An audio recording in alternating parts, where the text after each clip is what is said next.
Hello everybody. I did a live stream story. I showed Brunswick Heads and I talked about how Byron Shire Council owned up the ground to a power pole and Maritime Services Board was on the other side, and I used to park my bus behind the power board so the council couldn't give me a parking ticket because I was parked on Maritime Services ground.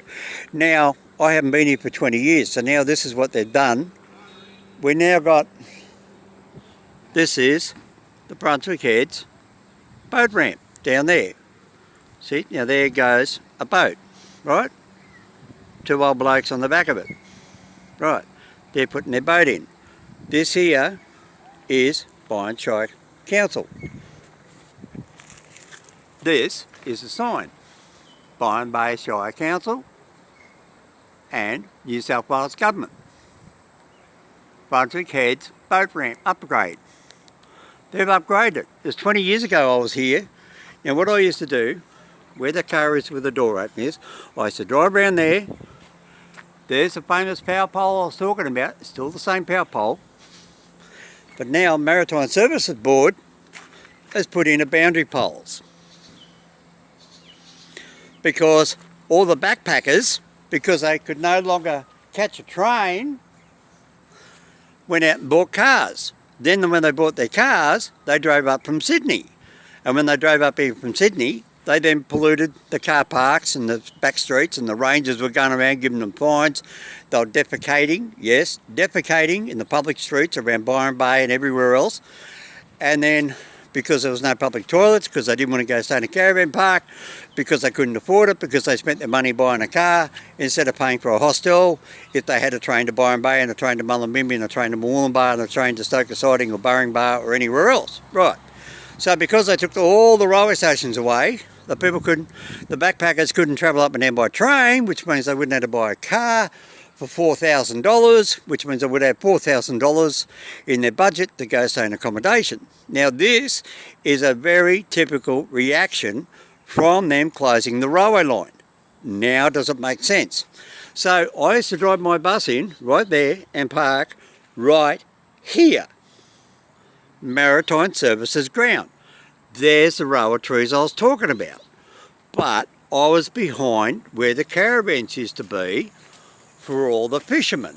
But now, because of COVID and there's no fish out there, it's closed down. So you've got sailing boats. Oh yeah, there's one or two there. There's one fishing boat left over there. There used to be a dozen or more fishing boats, but now there's only one, two, I can't really see, and I'm not going to go into it.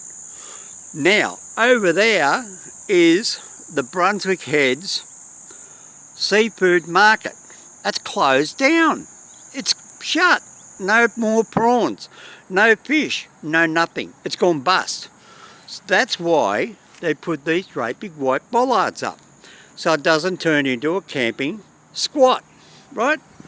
Now, out here, there used to be power points. They're all gone,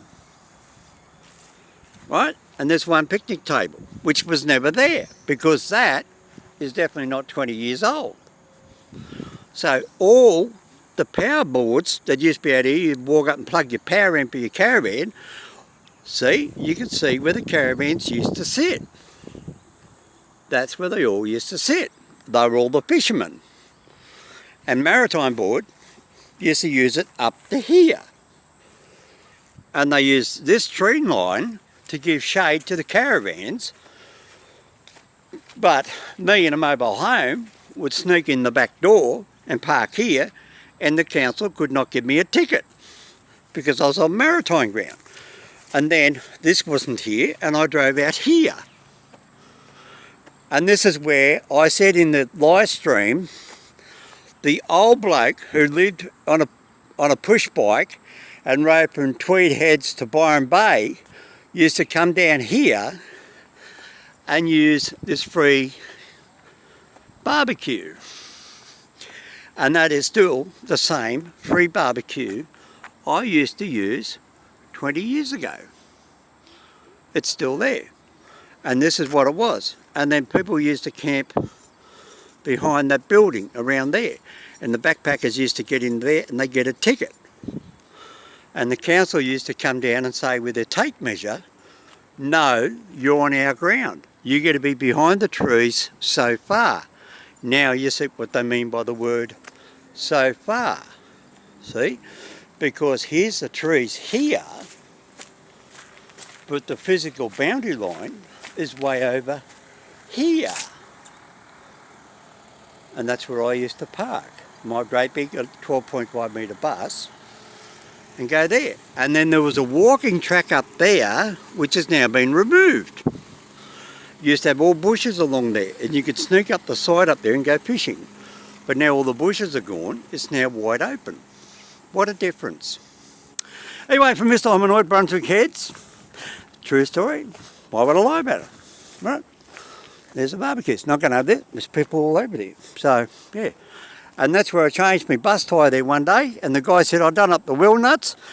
And he never put the extension arm on them. And he only tightened them up by hand. And I drove from here up to Tweed Heads. And when I come back from Tweed Heads, Coolangatta, I come around the corner at South Tweed. My two back wheels fell off the back of the bus. And that's another story. If you want to hear about that, ask me about it in a live chat. And I'll tell you all about it. But that's exactly where I was parked when I had to fix my rear passenger side back wheels when I had the seized axle at Byron Bay out of Grays Lane. And then that's the old bloke that was a convicted murderer from West Australia, and he died over 20 odd years ago. And he said, yeah, I tightened up the wheel nuts for you, but he didn't tell me he didn't use an extension pole to make them really tight, because they're double back wheel bus tyres and they're spinning along doing 100 k's an hour. Well, that's about, 5 tonnes worth of fling. So anyway, there we go. He goes, dickhead, here, go blow your horn on the camera, mate. Good on you, bro. Yeah. Dilly. Oh, that's a good name. Sounds like a dilly. Says later from Mr. Hombat. Mr. Hombat. Mr. Dilly. Mr. Hominoid. Being funny. Look, there's a bush turkey over there too. See ya.